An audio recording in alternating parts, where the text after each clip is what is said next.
friend Spot gave me a comment, and he had a few questions, and I thought I would address them right here. The first one was, do you have to have an address for your driver's license, and how does that work? Well, it's a bit long to talk about all the little details of a domicile. It's called domicile. Your domicile is the state in which you live, the laws in which you abide by with your driver's license, car registration, emissions, voting, your taxes. Yeah, that is your domicile. And yes, every human being in the United States needs a domicile. So some people pay a mail forwarding that you can use their domicile, you can use their address, or you can ask a friend or family to deal with that. I do have a video on that subject, and I will provide the link for it, and it goes into great detail about your address, what you can and can't use, and your mail forwarding. The next question is, what daily things do I do every day? Wow. You know, that's a good question. I did show you what I do at least once a week. I have to do laundry. I wash my minivan. I get my groceries. I get gas, things like that. I do that about once a week. But the daily things that I do are, wow. When I first wake up, of course, I have to roll up my bed and I have to put it away so that I have this area that I can live in. I get dressed. I drink water. One of the first things I do in the morning is I drink all this water. This is 32 ounces, and it kickstarts your body to release toxins, waste, everything. And it's very hydrating, of course, and it's summertime, so you need as much water as you can, and you might as well do that. But I did that even before I became a nomad. I wash my face, put on my lotion, put on some sunscreen. Then I make some coffee and I drink it. And then I get on my Things app, and it's got a list of all the things I need to do. It's got all my list in there, all my things. And I go over them while I'm drinking coffee. And I organize my day up. It might be a writing day. It might be I need to video and film and edit, things like that. Or it might just be a rest day where I can do whatever I want to do, a play day. Yeah. After that, I wash up, get everything cleaned up, wash out my coffee mug, start rolling up my curtains, get everything organized up so that I can move on out of my parking space, my night parking, and move on into a park or wherever I'm going to go for the day. So that's pretty much my routine. And I've been sticking with it. And then, of course, at night, you know, I get to my parking place where I park at night and wash my face, make some tea, sleepy time tea, and pull out my bed, and I wash up my body every night, pull out my bed, and I might sit here for maybe a half hour, watch part of a movie, or I'm just online looking at things. So those are the everyday little things that I do. Another thing I do every day, I try to do every day, is I walk a lot of steps, and I have been getting my 10,000 steps in lately, is I walk early in the morning because it's hot in Tucson, and then I do my stretching and things like that. So I try to do that every day. What else did you ask me? Now, if for a nomad, you asked if my car breaks down and it's going to take days and days, well, I don't think that would really happen. If it took days and days to fix it, I would probably buy a new minivan, you know. But that's never happened. Anytime that I've had to have work done on my minivan, I let them know that I'm a nomad and that this is my home. And can they get me in right away, or can we schedule something that needs to be done if it's not too serious? And then I can come in and you can dedicate the day to finish it. And that's always pretty much worked out. So, yay for me, yeah. But I have heard other people, and when you let them know your circumstances and that you live in your minivan or your van, whatever, well, from what I've heard is mechanics are pretty sympathetic to that, and they, try to get us in and out as best possible. How do I deal with extreme hot weather? I get out. If it's extreme hot weather, I move. I go to another place where it's not so hot.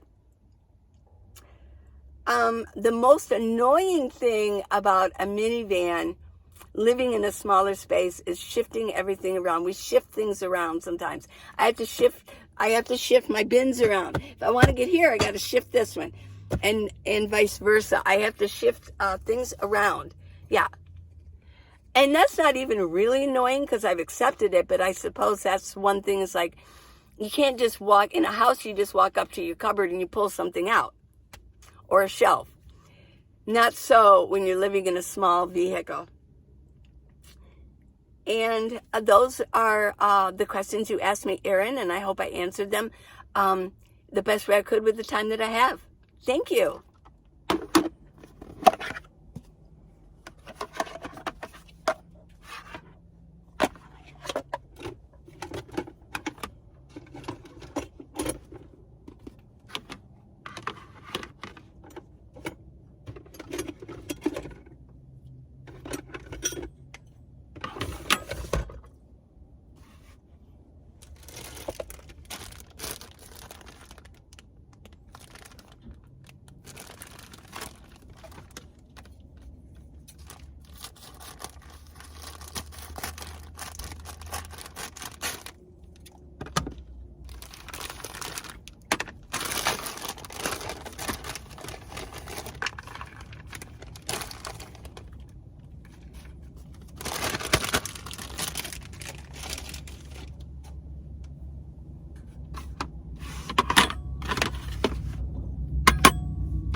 Mm.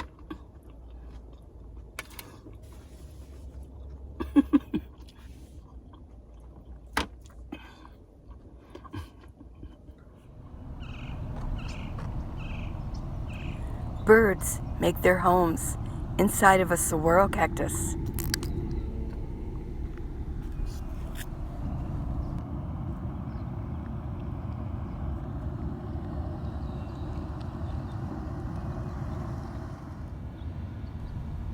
Acatillo in bloom.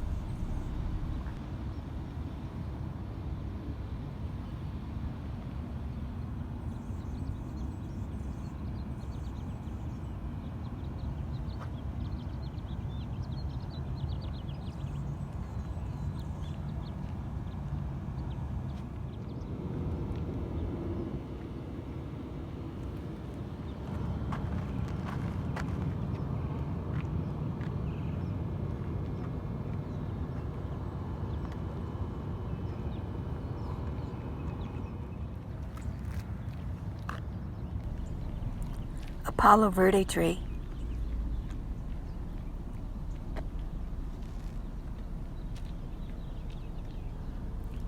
This is the Arizona state tree, and it's in bloom with thousands of yellow flowers.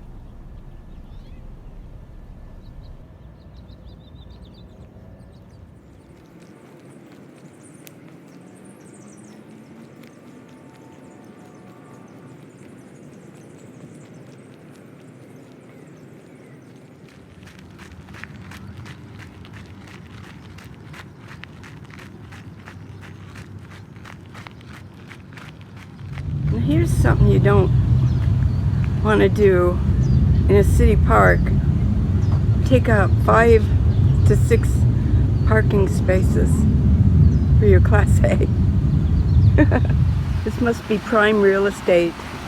Everybody's trying to get on it.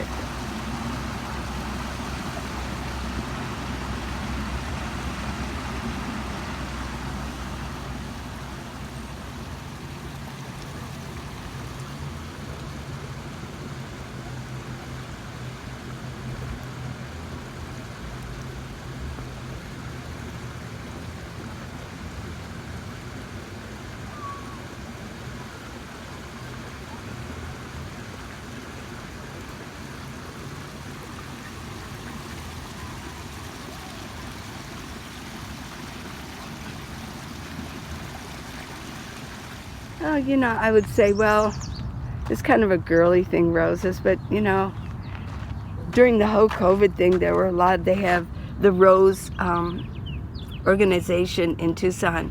There were a lot of guys in here working on these roses, too. So I know guys like them. This is my favorite color, rose. Not a peach. Flamingo color.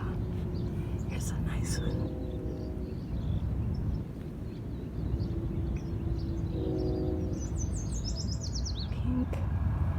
Trying to find some really good, perfect roses for you to see. Rosebud. That's a cool rosebud.